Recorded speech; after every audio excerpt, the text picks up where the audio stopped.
ಹರೇ ಕೃಷ್ಣ. ಕೃಷ್ಣಾಮೃತದ ಹೊಸ ಸಂಚಿಕೆಗೆ ಸ್ವಾಗತ. ಕೃಷ್ಣಾಮೃತ ಈಗ ಯೂಟ್ಯೂಬ್ ಹಾಗೂ ಇನ್ಸ್ಟಾಗ್ರಾಮ್ನೊಂದಿಗೆ ಅಮೆಜಾನ್ ಮ್ಯೂಸಿಕ್ ಮತ್ತು ಸ್ಪಾಟಿಫೈನಲ್ಲೂ ಲಭ್ಯವಿದೆ. ಹಿಂದಿನ ಅನೇಕ ಸಂಚಿಕೆಗಳಲ್ಲಿ ಒಂದಷ್ಟು ಕಥೆಗಳ ಮೂಲಕ ಕರ್ಮಫಲದ ಪರಿಣಾಮನ ತಿಳ್ಕೊಂಡಿದ್ದೀವಿ. ಇಂದಿನ ಸಂಚಿಕೆಯಲ್ಲಿ ಮುಖ್ಯವಾಗಿ ಕರ್ಮ ಅಂದ್ರೇನು, ಕರ್ಮದ ವಿಧಗಳು ಯಾವುದು, ಇದರ ಕುರಿತಾದ ವಿಷಯಗಳನ್ನು ವಿಸ್ತಾರವಾಗಿ ತಿಳ್ಕೊಳ್ಳೋಣ. ಕರ್ಮನ ಸರಳವಾದ ವಾಕ್ಯದಲ್ಲಿ ಹೇಳೋದಾದರೆ, ನಾವು ಪ್ರತಿ ಕ್ಷಣನೂ ಮಾಡೋ ಎಲ್ಲ ಕ್ರಿಯೆ ಅಥವಾ ಕೆಲಸಗಳು. ಈ ಕ್ರಿಯೆಗಳು ನಮ್ಮ ಮನಸ್ಸಿಂದ ಅಥವಾ ಆಲೋಚನೆಗಳಿಂದ, ಮಾತಿನಿಂದ, ನಮ್ಮ ದೇಹದಿಂದ ಹೇಗೆ ಬೇಕಾದ್ರೂ ಆಗಿರ್ಬೋದು.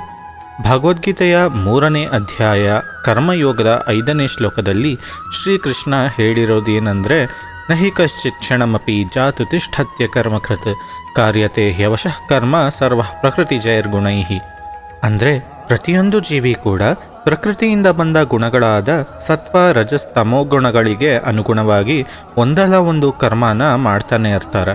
ಹಾಗಾಗಿ ಯಾರೂ ಕೂಡ ಒಂದು ಕ್ಷಣನೂ ಕರ್ಮ ಮಾಡದೇ ಇರೋಕ್ಕೆ ಸಾಧ್ಯನೇ ಇಲ್ಲ ಅಂತ ಹೇಳಿದ್ದಾರೆ.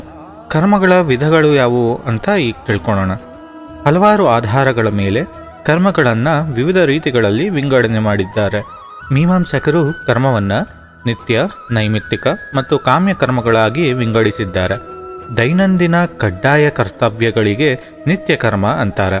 ಉದಾಹರಣೆಗೆ ಸಂಧ್ಯಾವಂದನೆ, ಅಗ್ನಿಹೋತ್ರ, ದೇವ ಋಷಿ ಪಿತೃತರ್ಪಣ ಇತ್ಯಾದಿ. ವಿಶೇಷ ಸಂದರ್ಭಗಳಲ್ಲಿ ಮಾಡಬೇಕಾದ ವಿಧಿಗಳಿಗೆ ನೈಮಿತ್ತಿಕ ಕರ್ಮಗಳು ಅಂತಾರೆ. ಉದಾಹರಣೆಗೆ ನಾಮಕರಣ, ಉಪನಯನ, ವಿವಾಹ ಇತ್ಯಾದಿ. ಯಾವುದೋ ನಿರ್ದಿಷ್ಟ ಫಲದ ಉದ್ದೇಶದಿಂದ ಮಾಡುವ ಕರ್ಮ ಕಾಮ್ಯ ಕರ್ಮ. ಉದಾಹರಣೆಗೆ ಪುತ್ರಕಾಮೇಷ್ಠಿಯಾಗ, ರಾಜಸೂಯ ಯಾಗ, ಸತ್ಯನಾರಾಯಣ ಪೂಜೆ ಮುಂತಾದವು.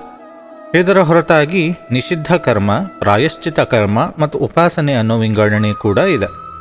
ನಿಷಿದ್ಧ ಕರ್ಮಗಳಂದರೆ ಕಳ್ಳತನ, ಕೊಲೆ ಇಂತಹ ಕರ್ಮಗಳು. ಪ್ರಾಯಶ್ಚಿತ ಕರ್ಮ ಅಂದರೆ ಗೊತ್ತಿದ್ದೋ ಗೊತ್ತಿಲ್ಲದೇನೋ ಮಾಡಿರೋ ದುಷ್ಕೃತ್ಯಗಳಿಗೆ ಪಶ್ಚಾತ್ತಾಪ ಪಡ್ತಾ ತಪ್ಪನ್ನ ಒಪ್ಕೊಂಡು ಮಾಡೋ ಉಪವಾಸ, ತೀರ್ಥಯಾತ್ರೆ, ಪವಿತ್ರ ನದಿಗಳಲ್ಲಿ ಮಾಡೋ ಸ್ನಾನ ಇಂತಹ ಕರ್ಮಗಳಿಗೆ ಪ್ರಾಯಶ್ಚಿತ ಕರ್ಮ ಅಂತಾರೆ. ಮನಸ್ಸಿನ ಶುದ್ಧಿಗಾಗಿ ಮಾಡೋ ಧ್ಯಾನ, ಜಪ, ತಪಸ್ಸುಗಳು ಇಂತಹ ಕರ್ಮಗಳಿಗೆ ಉಪಾಸನೆ ಅಂತ ಕರೀತಾರೆ. ವೇದಾಂತದಲ್ಲಿ ಪುಣ್ಯಕರ್ಮ, ಪಾಪಕರ್ಮ ಹಾಗೂ ಮಿಶ್ರಕರ್ಮ ಅನ್ನೋ 3 ಬಗೆ ಇದೆ. ಅಷ್ಟಾದಶ ಪುರಾಣೇಶು ವ್ಯಾಸಸ್ಯ ವಚನದ್ವಯಂ ಪರೋಪಕಾರ ಪುಣ್ಯಾಯ ಪಾಪಾಯ ಪರಪೀಡನಂ. ಅಂದರೆ 18 ಪುರಾಣಗಳಲ್ಲಿ ವೇದವ್ಯಾಸರ 2 ವಿಶಿಷ್ಟ ಮಾತುಗಳಿವೆ. ಪರೋಪಕಾರವೇ ಪುಣ್ಯಕರ್ಮ ಮತ್ತು ಪರಪೀಡನೆ ಅಂದರೆ ಇತರರಿಗೆ ದುಃಖ ನೀಡೋದೇ ಪಾಪಕರ್ಮ ಅಂತ ಹೇಳಿದ್ದಾರೆ. ಕರ್ಮತ್ರಯಗಳಲ್ಲಿ ಇರೋ ಮುಖ್ಯವಾದ ವಿಂಗಡಣೆ ಅಂದರೆ ಸಂಚಿತ ಕರ್ಮ, ಪ್ರಾರಬ್ಧ ಕರ್ಮ ಮತ್ತು ಆಗಾಮಿ ಅಥವಾ ಕ್ರಿಯಮಾಣ ಕರ್ಮ. ಕ್ರಿಯಮಾಣ ಕರ್ಮ ಅಂದರೆ ನಾವು ವರ್ತಮಾನದಲ್ಲಿ ಪ್ರತಿಕ್ಷಣ ಮಾಡ್ತಿರೋ ಕರ್ಮಗಳು. ಈ ಕರ್ಮಕ್ಕೆ ಅಥವಾ ಮುಂದೆ ಮಾಡೋ ಕರ್ಮಗಳಿಗೆ ಆಗಾಮಿ ಕರ್ಮ ಅನ್ನೋ ಹೆಸರು ಕೂಡ ಇದೆ. ನಾವು ಪೂರ್ವಜನ್ಮದಲ್ಲಿ ಮಾಡಿರೋ ಕರ್ಮಗಳಾಗಲಿ, ಈ ಜನ್ಮದಲ್ಲಿ ಮಾಡ್ತಿರೋ ಕರ್ಮಗಳಾಗಲಿ ಅಥವಾ ಮುಂದೆ ಮಾಡೋ ಕರ್ಮಗಳಾಗಲಿ ಬ್ಯಾಂಕಿನ ಖಾತೆಯಲ್ಲಿ ಜಮಾ ಆಗೋ ಹಣದ ರೀತಿಲಿ ಒಂದು ಖಾತೆಯಲ್ಲಿ ನಮ್ಮ ಎಲ್ಲ ಕರ್ಮ ಕೂಡ ಜಮಾ ಆಗ್ತಿರುತ್ತೆ. ಈ ಥರ ಜಮಾ ಆಗೋ ಕರ್ಮನೇ ಸಂಚಿತ ಕರ್ಮ.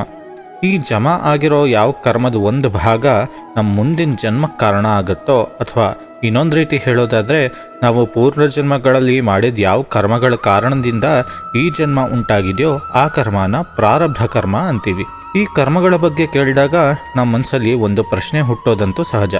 ಅದೇನೆಂದರೆ, ಹಿಂದಿನ ಜನ್ಮದ ಕರ್ಮಗಳ ಕಾರಣಕ್ಕೆ ಈ ಜನ್ಮ ಉಂಟಾಯಿತು ಅಂದಮೇಲೆ ಯಾವುದೋ ಒಂದು ಬಾರಿ ಮೊದಲನೇ ಸಲ ಅನ್ನೋದಿರಬೇಕಲ್ಲ, ಯಾವ ಸಂಚಿತ ಅಥವಾ ಪ್ರಾರಬ್ಧ ಕರ್ಮ ಇಲ್ಲದೆ ನಾವ್ಯಾಕೆ ಹುಟ್ಟಿದ್ವಿ?